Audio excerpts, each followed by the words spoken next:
नमस्ते मैम। नमस्ते माँ। नमस्ते। नमस्ते। आपको देख के बहुत अच्छा लग रहा है। या आपको भी। मैम मेरा जैसे सवाल ये है कि सर जब एक बार आए थे यहाँ पे तो सर को मैंने बेटे को लेके कुछ पूछा था। तो सर मुझे बताया कि 25 इयर्स तक जब बच्चे होते हैं तब तक हमारे माँ बाप की एक ड्यूटी बनती है और उसके बाद हम फ्री हो जाते हैं हमारी जिम्मेदारियों से। फिर वो जो करते हैं उनको हमें एक्सेप्ट करना है और नो इंटरफेरेंस। तो सर ने ये बात बोला।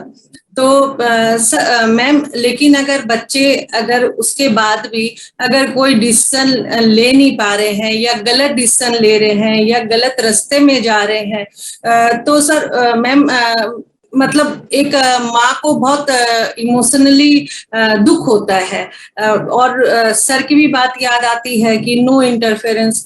तो मैम उस समय मेरा क्या रोल है, मैं क्या करूं? अगर वो गलत रास्ते पे जा रहे तो आप थोड़ा उनको सावधान करो।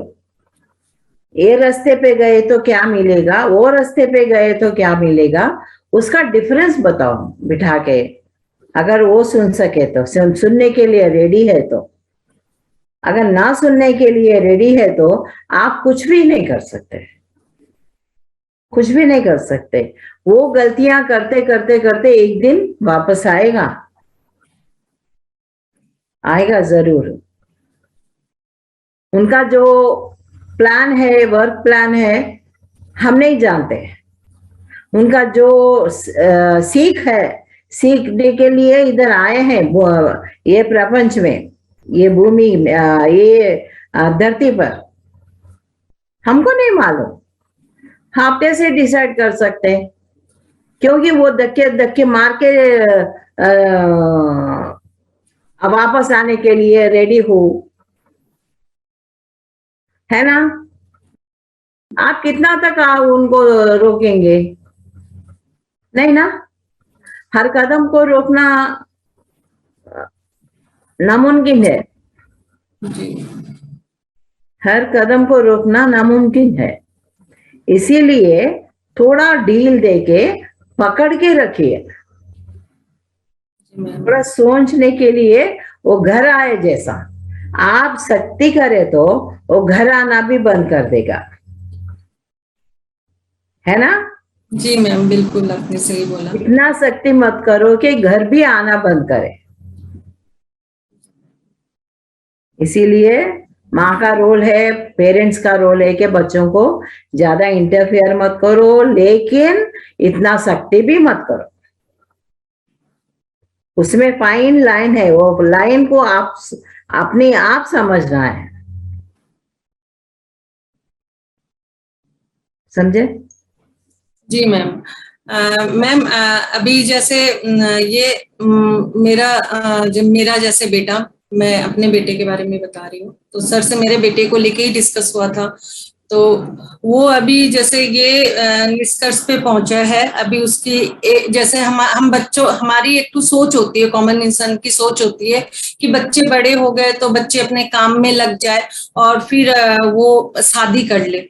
हमारी यही सोच चलती है क्योंकि हमारा एक वहीं आके दिमाग रुक जाता है कि शादी ही सबसे ज्यादा जरूरी है। तो अब जैसे वो जो एक डिसीजन ले रहा है कि उसे शादी नहीं करनी इस वक्त, वो अभी ये प्रेजेंट में ये डिसीजन ले रहा है कि उसको शादी नहीं करनी। आगे हो सकता है डेस्टिनी उसकी चेंज हो जाए, लेकिन अभी फिलहाल वो ये बोल रहा है। और वो अभी इसी चीज को लेके वो आगे वो रामकृष्ण मिशन में वो गया है कि मुझे ब्रह्मचारी बनना है, आगे जाके मुझे मॉन्क बनना है। तो अभी ये उसका डिसीजन है। तो अब मैं अपने आप में, मैं हमेशा पत्री सर को याद करके भीतर से स्ट्रेंथ लेके आती हूँ। नो इंटरफेरेंस, बच्चा खुश रहना चाहिए। एक माँ का तो यही रहता है कि बच्चा खुश मेरा रहना चाहिए। अगर बच्चा वो करके अगर वो खुश होता है तो वो ठीक है। तो फिर बीच में समाज का आ जाता है कि ये समाज फिर फोन करके के पूछता है। तो मतलब बहुत सारी सिचुएशन एक आम जिंदगी में आ जाती है। तो उस सिचुएशन से मैं बाहर कैसे निकलूं, कैसे इन सारी परिस्थिति को मैं हैंडल करूं?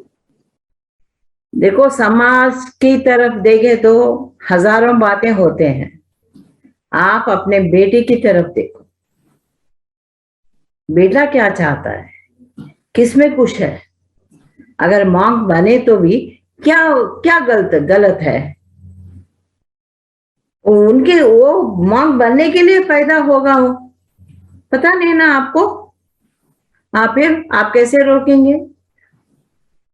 जैसे शंकराचार्य ने बाहर गया है, माँ को बोल के मैं बाहर जाता हूँ, क्योंकि माँ रोकती है, न मत जाओ बोल के रोकती है बोल के, शंकराचार्य ने क्या किया, माँ को, माँ मैं अभी आता हूँ, मैं बाहर जा रहा हूँ, अभी आता हूँ नहीं, बाहर जा रहा हूँ बोल के निकल गए संन्यास लेके।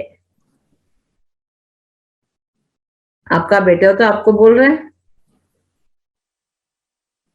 जो ऐसे होते हैं लोग। शंकराचार्य कितना बड़ा गुरु भी बना है, आपको मालूम है। इसीलिए मत रोको। वो मॉन्क बनना है या ध्यान करना है, शादी ही अल्टीमेट डिसीजन ये नहीं होती है। शादी अल्टीमेट नहीं होती है। हर जिंदगी में अलग अलग हिस्सा लेके हम पैदा होते हैं, अलग अलग पॉइंट लेके हम पैदा होते हैं। उसके लिए आप शादी करना है, पढ़ना है, शादी करना है, बच्चे पैदा करना है, फिर जॉब करना है, नॉर्मल जिंदगी है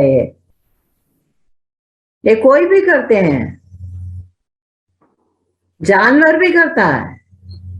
नहीं, वो अच्छा रास्ते पे जा रहा है, आपको क्या ये है, तकलीफ है।